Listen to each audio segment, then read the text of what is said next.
چرا بعضی مردها بدون زور زدن خاصی توی ذهن زنها موندگار میشن و بعضی با همه امکانات بازم شکست میخورن؟ مردی که یک زن نمیتونه فراموشش کنه، نه لزوما خوش‌تیپه، نه پولدارترین و نه حتی بامزه ترین. راز جذابیت واقعی مرد چیزی نیست که توی ویدیوهای مخزنی ببینی یا توی کتاب‌های سطحی بخوای بخونی. موضوع به این نکته روانشناسی برمیگرده. یه چیزی که 95% مردها هیچ وقت نمیفهمن. بهت گفتن تعریف کن، بگو زیباست و مؤدب باش. مدام ویژگی‌های خوبش رو تایید کن تا احساس خاص بودن بکنه. اما واقعیت این سریع‌ترین راه برای اینه که توی چشمش نامرئی بشی. مغز انسان هر چیزی رو که آسون به دست بیاد ارزون می‌بینه. میخواد طلا باشه یا میخواد یه لیوان آب باشه.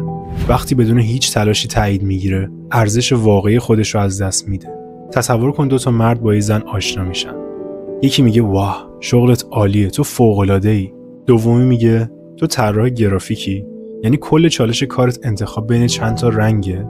بخوام خلاقیتت رو توی کار ببینم، چجوری میتونی بهم نشونش بدی؟ چند ساعت بعد به نظرت زن به کدوم بیشتر فکر میکنه؟ زنها دنبال مردی نیستن که فقط تاییدشون بکنه. دنبال کسی هستن که واسه رشدشون بشه. و این مورد کاملا برای آقایون هم صدق میکنه. فرض کن یکی هر روز تاییدت بکنه. بعد چند وقت به خودت نمیگی یه جای کار میلنگه؟ چه نیتی داره که بی برو برگشت منو تایید میکنه؟ سارا یه وکیل موفقه که اون مردهای به اصطلاح کاملی قرار گذاشته، ولی هیچ کدوم جذبش نکردن تا اینکه با یه نفر آشنا شد که به جای تلاش برای جذب کردنش فقط یه سوال ازش پرسید: چرا شغلی رو انتخاب کردی که با ارزشات توی تضاده؟ همین یه سوال ذهنش رو تکون داد. تحقیقات نشون میده عدم قطعیت و عمق شخصیتی مغز رو بیشتر درگیر میکنه تا قطعیت. آدما بیشتر جذب کسایی میشن که همیشه یه لایه جدید برای کشف کردن داشته باشن. مرموز بودن یعنی وانمود نکنی، بلکه یه زندگی درونی غنی داشته باشی. وقتی زن حس کنه هنوز چیزایی درباره تو هست که نمیدونه، ذهنش ناخودآگاه مشغولت میشه. بیشتر مردا وقتی وارد رابطه میشن، تمام زمان، علایق و حتی هویتشون رو میدن تا زن رو نگه دارن. زن هم کم کم حس میکنه با یه آدم نیازمند طرفه، نه یه مرد جذاب. کشش و میل از جایی میاد که بین 2 نفر فاصله سالم وجود داشته باشه.